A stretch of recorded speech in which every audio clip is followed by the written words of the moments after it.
Welcome to Penrose Learning, where we make understanding easy. In this video, I will explain how to connect your phone to a Swift car's Bluetooth system. First, ensure your car is parked safely and the engine is off or in accessory mode. You will need access to the car's multimedia screen. Next, grab your phone and make sure its Bluetooth is turned on and ready to discover new devices. This initial check saves time and ensures a smooth pairing process. You are now ready to begin the connection quickly. Now, turn your car's ignition to the accessory, or AC, position.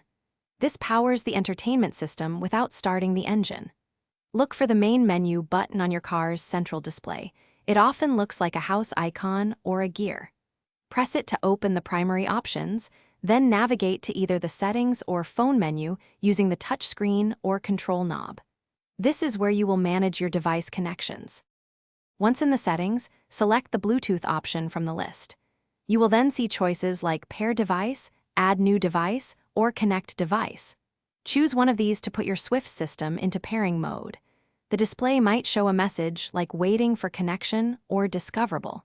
This means your car is now actively broadcasting its presence, making it visible to your phone. It typically remains discoverable for 30 seconds. With your car in pairing mode, open your phone's Bluetooth settings.